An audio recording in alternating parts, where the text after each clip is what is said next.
총신 교수님 중에 김지창 교수님이라는 구약학 교수님이 있습니다. 그분이 쓴 주의 집 중에 그 책 안에 소개된 또 다른 책이에요. 그 책이 뭐냐면 소설가 박완서 씨가 자신의 인생에 찾아온 예기치 못한 불행, 고난, 그 고난을 일기 형태로 이렇게 풀어 쓴 한 말씀만 하소서라는 제목의 수필집입니다. 여러분, 그러면 작가는 도대체 이 책에서 자신에게 닥쳐온 그 불행에 대해서 무엇을 이야기하고 있는 것일까요? 박완서 씨가 천주교 신자가 된 지 한 4년쯤 지났을 때 그녀의 남편이 폐암으로 갑자기 세상을 떠나게 되었다라고 해요. 여러분, 그렇다고 남편을 잃은 슬픔이 그녀로 하여금 이 책을 쓴 것 같지는 않습니다. 왜냐하면요, 이 책에는 남편을 잃은 슬픔과 절망에 대한 기록들이 별로 담겨 있지 않아요. 그러니 이 책은 남편의 죽음 때문에 쓴 책은 아닌 것 같아요. 아니, 그러면 남편을 잃은 슬픔이 그녀에게 별로 그렇게 크게 와닿지 않았다는 얘기일까요?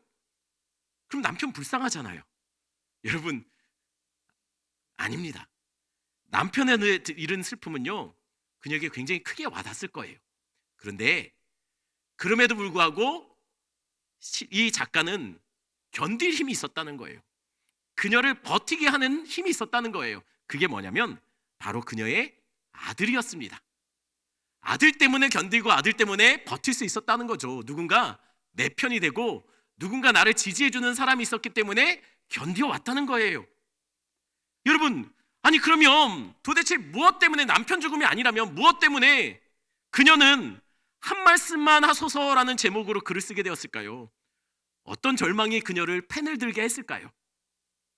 역시 그 아들 때문이었습니다. 남편을 잃은 같은 해였다고 해요. 당시 아들이 26살 명문대 의대생이었거든요. 근데 아침에 어머니 저 다녀올게요 라고 말하고 영원히 돌아올 수 없는 길을 갔다고 합니다. 교통사고가 난 거예요.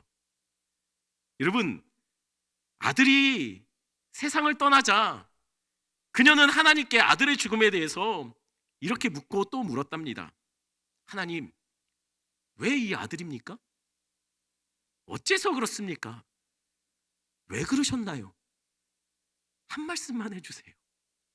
무엇 때문에 그 젊은 나이에 이 아이를 데려가야 했는지, 많은 말씀 아니어도 좋으니 딱 한 말씀만 내게 해주세요.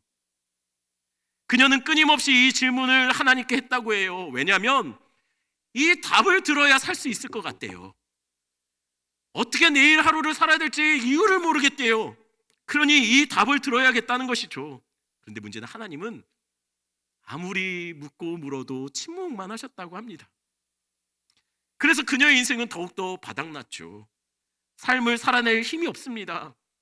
근데 진짜 잔인한 게 뭔지 아세요? 그런데도 삶은요, 그녀에게 잠시 추스릴 시간도 기운낼 여유도 주지 않고 매일 하루하루 눈 떠지게 만들더라는 거예요. 원하지 않았어도 준비가 안 됐음에도 불구하고 삶은 새로운 하루에 그녀를 눈뜨게 하고 던져놓더라는 거예요. 살아보라고요. 오늘 본문에도 모든 것이 바닥나 텅 빈 그런 인생이 되어버린 한 여인을 오늘 본문은 우리에게 소개하고 있습니다. 그녀는 모든 것을 다 잃어버렸어요. 그래서 버틸 힘도 살아낼 이유도 남아있지 않게 되었습니다. 그런데 삶은 잔인하게도 그녀를 하루하루 눈 떠지게 만들고 새로운 하루에 억지로 등 떠밀어 밀어넣더라는 거예요. 왜요? 살아내라고요. 버텨보라고요. 그녀가 누굽니까? 나오미예요. 아니 도대체 그녀에게 무슨 일이 있었을까요? 도대체 무엇이 그녀를 텅 빈 인생 바닥난 삶으로 몰아갔을까요? 그녀를 텅 비게 만들고 바닥나게 만든 것은 아마도 영적인 기근이었을 거예요. 첫 번째로 영적인 기근이 그녀를 바닥나게 만들었던 것 같습니다.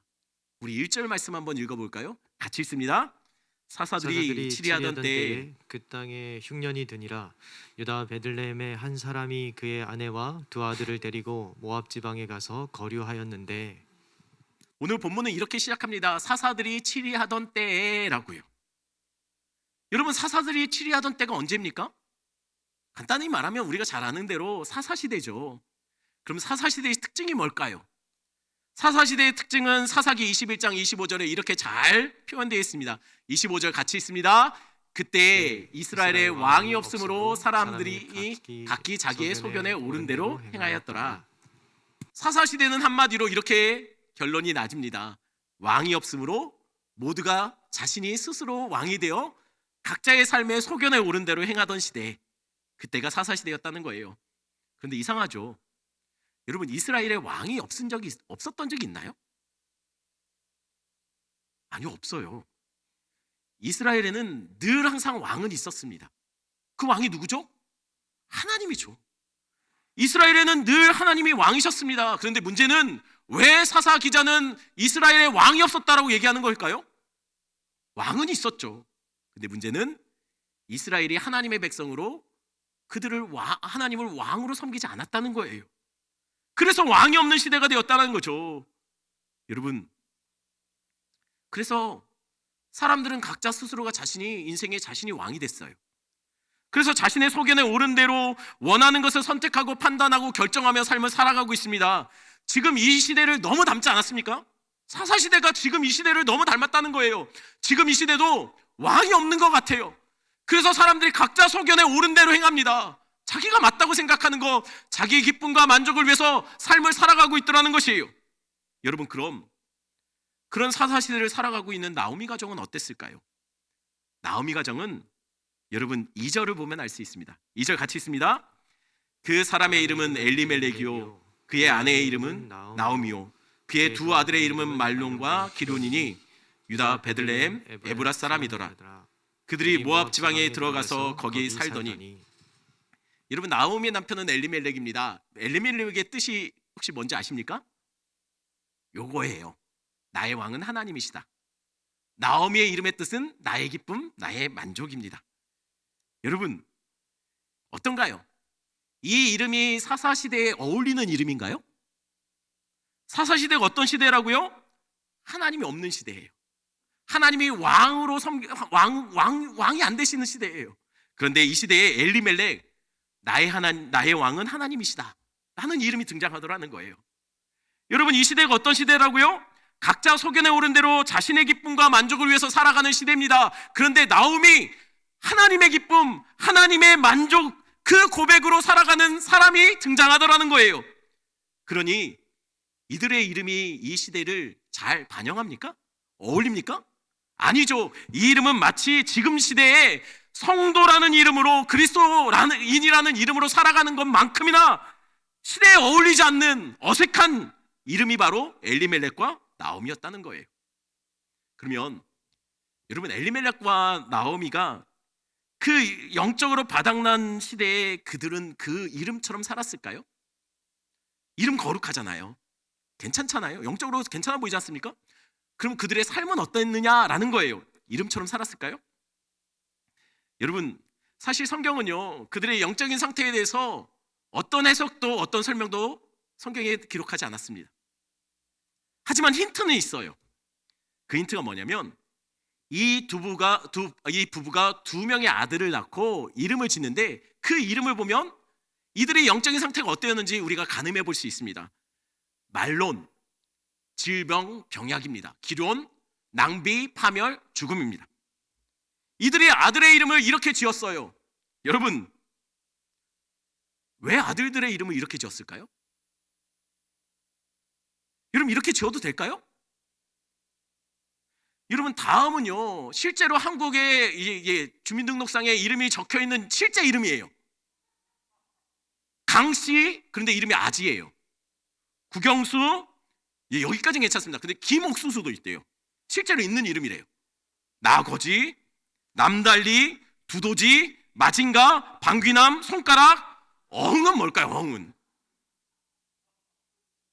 이름으로 제협하죠. 어흥. 여러분, 어흥이 여러분, 부모가 자녀들의 이름을 이렇게 지어도 됩니까?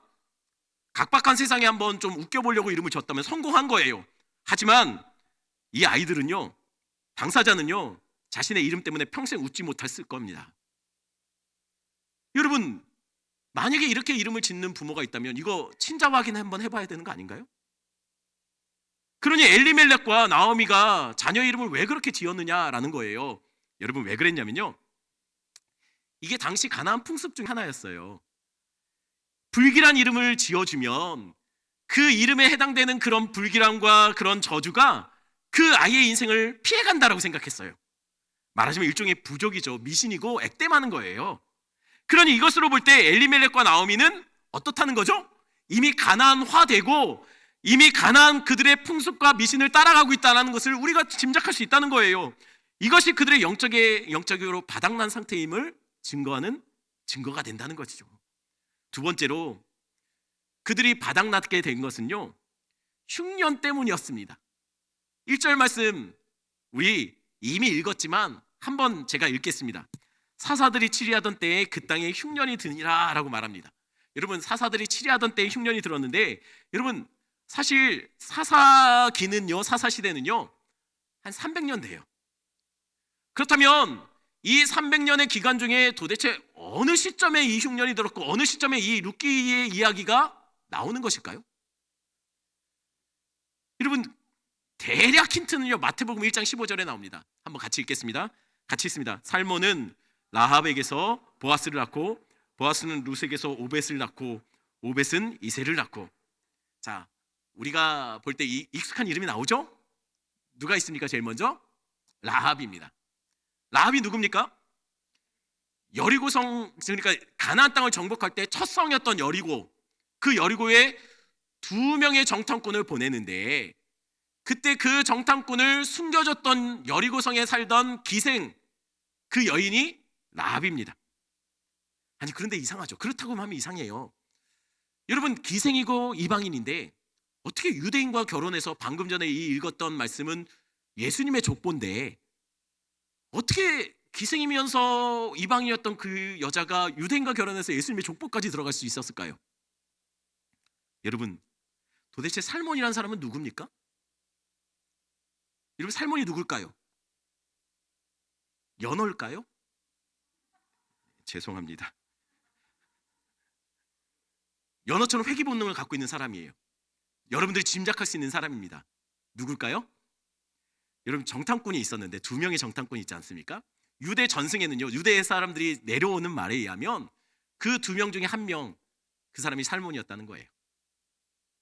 이 전쟁 중에 진영과 여러분 이 신분을 뛰어넘는 사랑이 거기서 그 생명이 오가는 사이에 서로 눈에 하트가 뿅뿅한 거예요. 그래서 결혼하게 된 거죠. 그래서 낳은 게 누굽니까? 보아스인데, 이 보아스가 바로 룻기의 또 다른 등장인물이라는 거예요. 그러니 여러분, 룻기는 언제 일어난 사건일까요? 한번 도표를 보겠습니다. 도표를 보면 광야 생활이 끝나고서 이제 정복 시기가 들어갈 때 라합과 살몬이 그쯤에 만났을 거예요. 그리고 나서 여러분, 이스라엘 백성들이 이 가나안 땅에 들어가 살게 되죠. 정착하게 되죠. 이때 그들은 결혼해서 아마도 얼마 있다 누구를 낳았습니까? 보아스를 낳은 거예요. 그러니 오늘 본문 이야기는 사사시대가 막 시작할 때였던 것 같아요.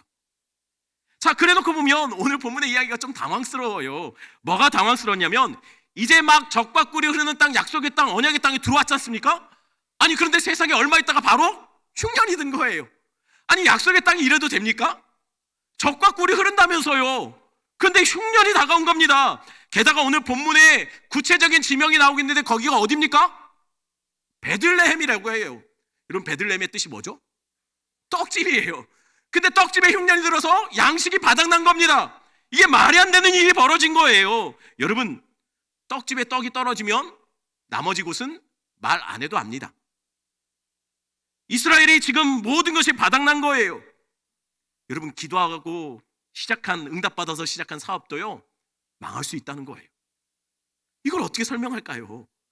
한 해를 금식하며 주님께 맡겼는데 맡긴 그 삶에 큰 사고가 벌어지기도 하고, 사랑하는 사람과 갑자기 사고로 이별하기도 됩니다. 여러분, 이것을 어떻게 해석해야 되냐는 거예요. 분명히 하나님이 인도하셔서 약속하셔서 간 길인데 그 길에 털커덕 어려움이 찾아오는데 그걸 어떻게 설명하느냐는 거예요. 성경은 분명 우리에게 축복의 말들로 가득 채워놨지만 성도의 삶에는 흉년이 다가올 수도 있다는 거예요. 그러니 이래도 되냐는 것이죠. 여러분, 그러면 하나님이 치신 겁니까? 하나님을 떠난 백성을 하나님이 흉년으로 요것들 맞아 하신 걸까요? 네, 그럴 수도 있습니다. 그러나 아닐 수도 있어요. 어떤 사람에게 그것이 맞을 수도 있습니다. 하지만 어떤 사람에게 그것이 아닐 수도 있습니다. 여러분, 그 잘 들으셔야 돼요. 영적으로 민감한 삶은 굉장히 여러분 좋은 겁니다. 하지만 모든 상황을 영적으로 해석하는 것은 결코 좋은 게 아닙니다. 너무 쉽게 우리는 다른 사람의 흉년에 대해서 너무 쉽게 우리는 영적으로 해석을 하려고 해요. 네가 죄를 져서 그래. 성령 충만해서 안 와서 그래. 기도 안 해서 그래. 내 그럴 줄 알았다. 이렇게 하시면 안 된다는 거예요. 왜냐하면 흉년은 어떠한 상황에 처했던 모든 사람에게 찾아올 수 있는 것이에요. 제가 아는 신앙생활을 열심히 하셨던 분들 중에 느닷없이 찾아온 흉년으로 인해서 주저앉은 사람들 많이 있습니다. 흉년은 모두에게 올 수 있다는 거예요. 게다가 오늘 본문은 우리에게 왜 약속의 땅에 흉년이 오게 되었는지 영적인 해석이나 어떤 설명도 내놓지 않습니다. 왜 말하지 않았을까요? 여러분, 왜 베들레헴에 흉년이 왔다는 이야기, 그것에 대한 설명이 없을까요? 왜 그랬을까요? 알 필요 없다는 거예요. 말하려고 하는 게 그게 아니라는 거예요. 딴 데 보지 말라는 거예요. 그렇다면 오늘 룻기가 정말 우리에게 말하고자 하는 것은 뭘까요? 룻기가 우리에게 말하고자 하는 것은 왜 흉년이 들어왔는지 영적인 해석을 내놓으려고 하는 것이 아니라 정말 룻기가 우리에게 말하고 있는 것은 그건 바로 이겁니다. 하나님은 우리의 인생을 바닥내시는 분이 아니라 바닥난 인생을 채워주시는 분이라는 거예요. 여러분, 하나님은 우리의 인생을 바닥내고 괴롭히는 분이 아니에요. 하나님은 이 땅에 모든 것이 바닥난 텅 빈 인생을 찾아와 풍성히 채워주시기를 원하시는 분이라는 거죠. 그러니 인생의 흉년이 찾아왔다면 어떻게 해야 될까요? 여러분 삶 속에 흉년이 찾아오면 어떻게 하는 게 맞습니까? 하나님 앞에서 버티셔야 합니다. 기도의 자리에서, 예배의 자리에서, 신앙의 공동체에서 버티셔야 합니다. 아무리 지금의 교회가 형편없이 망가졌고 세상이 모두 교회를 향해 온갖 비난과 조롱을 내놓고 있다 할지라도 기억하십시오. 성도는 믿음의 자리에서 버티셔야 해요. 넘어져도 교회에서 넘어지셔야 합니다. 세상에서 넘어지지 마시고 세상에서는 버티시고 넘어지더라도 교회에 와서 넘어지셔야 해요. 주저앉아도 하나님 앞에서 주저앉으셔야 합니다. 왜냐하면 그러면 하나님이 일으켜 세워주시니까요. 그러면 하나님이 채워주시기 때문입니다. 인생의 흉년으로 바닥난 인생을 채워줄 수 있는 유일한 분은 바로 우리 하나님 되십니다. 그런데 엘리멜렉과 나오미는 어떻게 했나요? 그들의 인생의 흉년이 찾아오자 그들은 아들들 데리고 약속의 땅을 떠나서 모압으로 도망쳤어요. 살기 위해 간 거죠. 여러분, 아예 살기 위해 간 건 아닙니다. 잠시 살기 위해 간 겁니다. 잠시 거하려고 갔어요. 단지 흉년이라는 절망 피해 잠시 도망친 거라고 생각했을 겁니다. 하지만 문제는 방향을 잘못 잡았어요. 어디로 도망쳐야 되죠? 세상으로 도망칩니까? 아니요. 하나님께 도망쳐야 했어요. 그런데 그들은 있어야 할 곳을 떠나 모압에 도착한 거죠. 그러자 모압에서 그들은 어떤 삶을 살게 되었을까요? 3절입니다. 3절 같이 읽습니다.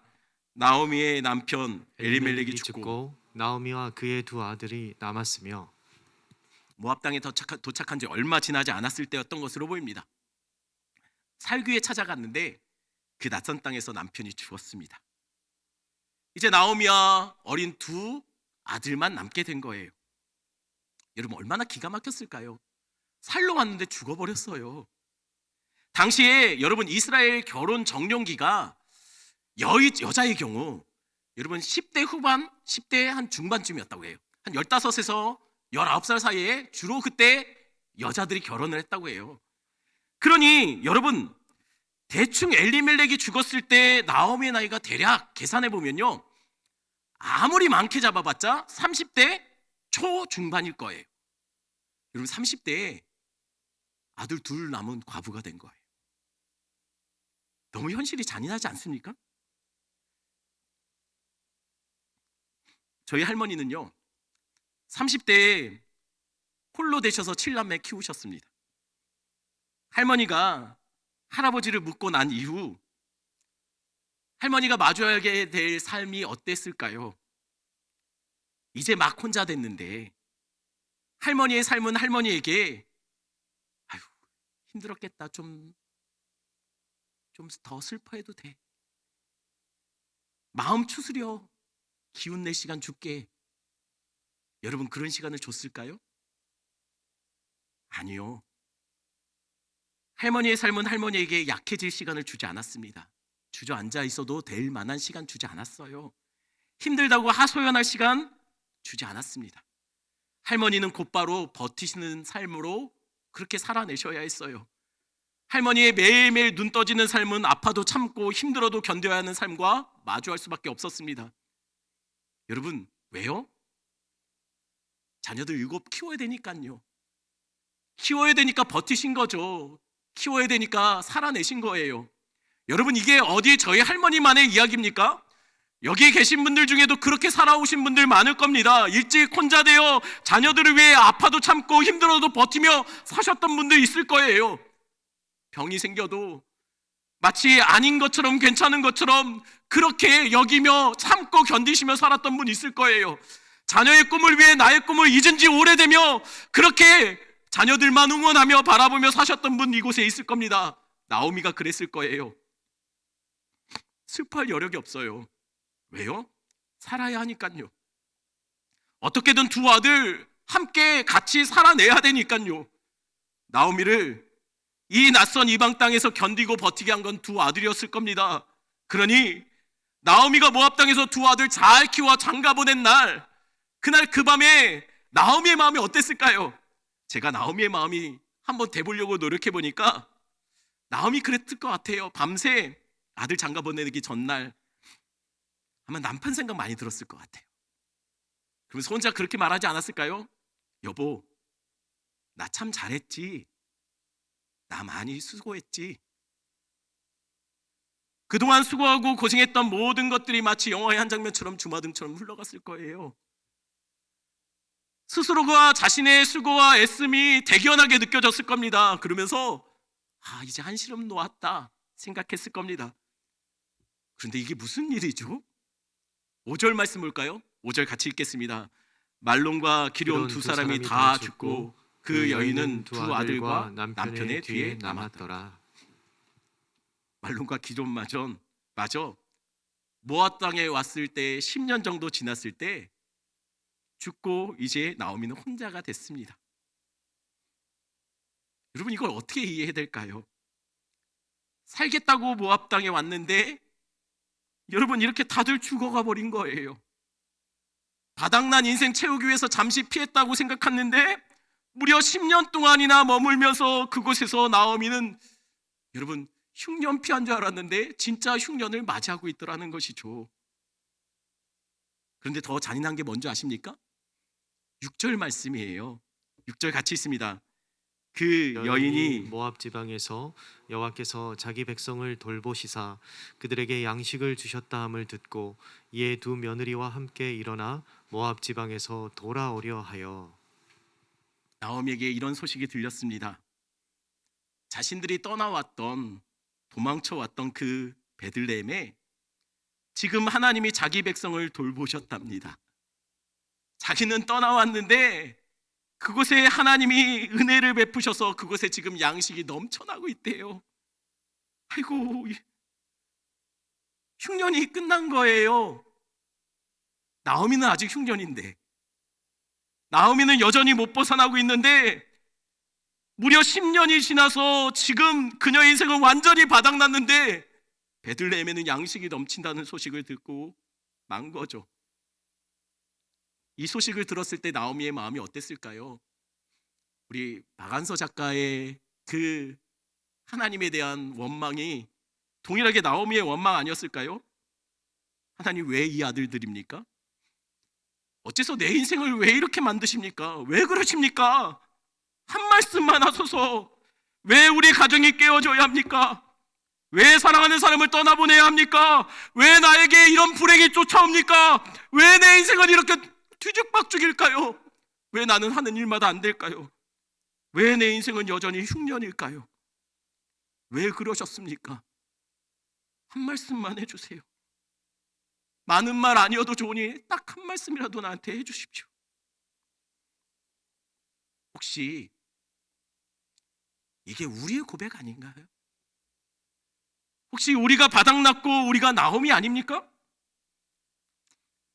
박완서 작가는 아들을 잃고 그것 때문에 신부님과 잠시 면담을 하게 되었다라고 해요. 근데 면담 내내 드는 생각이, 아니 아들을 낳아본 적이 자식을 낳아보지 않은 분이 어찌 내 마음을 알까? 그런 생각이 들어서 아무리 신부님이 말을 해도 전혀 그 말들이 위로가 되지 않더래요. 그런데 대화가 끝나갈 무렵쯤에 탁자 위에 놓인 필통에 적힌 글귀가 눈에 들어오기 시작했다고 해요.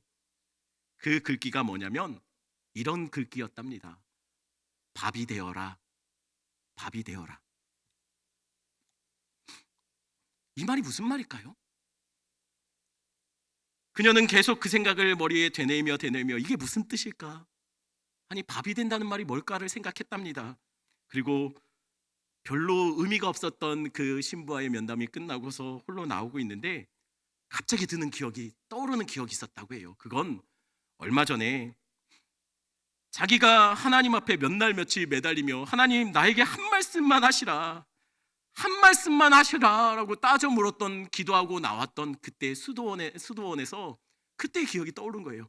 나오는 중에 그 기도하고 내려오는데 하나님은 아무 말씀 안 하셔서 더 답답한 상황에서 나오고 있는데 주책 없게도 그 수도원에서 풍겨나는 밥 냄새가 그렇게 맛있게 느껴지더래요. 그러자 그 밥이 되어라는 문구가 갑자기 새롭게 자기에게 다가오기 시작했습니다. 그러면서 이런 생각이 들었답니다. 자신은 하나님께 한 말씀만 해달라, 한 말씀만 하시라, 왜 그러셨는지, 나에게 왜 그러셨는지 한 말씀만 해달라고 따져 물었는데 하나님은 아무 말씀 안 하셨다라고 생각했대요. 그런데 그때 어쩌면 하나님은 지치고 바닥난 자신의 인생을 향해 맛있는 밥 냄새로 이렇게 말을 걸어오신 것이 아닐까 하는 생각이 들었답니다.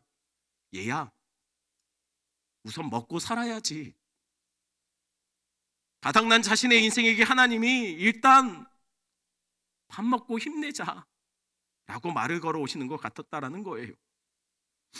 지난 2022년, 아니 여러분이 지나온 모든 삶의 여정 속에 여러분의 삶의 시간들은 여러분에게 어떤 삶이었습니까? 혹시 그간의 삶들이 여러분들을 채우는 인생, 풍족하게 하는 인생이었습니까? 아니면 계속 비워지고 바닥난 삶으로 여러분들을 몰고 갔었나요? 건강이 무너지고 삶은 뒤죽박죽되고 마음처럼 일이 잘 안 되는 텅 빈 인생을 살았던 분 여기 계실 겁니다. 어떤 분은 그런 마음이 들 거예요. 하나님 왜 나에게 이러십니까? 왜 하나님은 우리에게 가족을 빼앗아 갔고, 왜 건강을 빼앗아 가시고, 왜 내 인생은 늘 흉년으로 하나님께서 몰고 가십니까? 그런 마음이 드시는 분도 있을 거예요. 그런데 여러분, 정말 하나님은 우리의 인생을 바닥나게 하시는 분일까요? 아니죠. 하나님은 우리의 인생을 바닥나게 하시는 분이 아닙니다. 하나님은 우리의 바닥난 인생을 채워주시는 분이세요. 그것을 어떻게 할 수 있을까요? 여러분, 오늘 본문에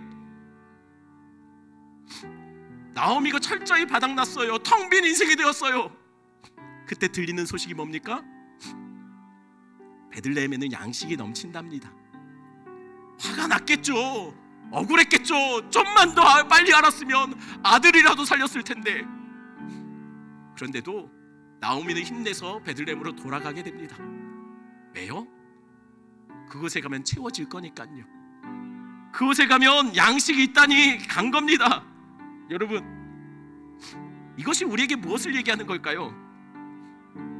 사실 여러분, 눕기에서 바닥난 나오미의 인생을 채우는 것은요, 여러분 성경적으로 보면, 구속사적으로 보면 예수 그리스도입니다. 이 땅에 진짜 생명의 떡으로 오신 예수님이, 베들레헴에 태어나신 그분이 이 땅의 모든 흉년을 그치게 만드실 거라는 것을 우리에게 약속하고 있는 것이 바로 룻기서라는 거예요.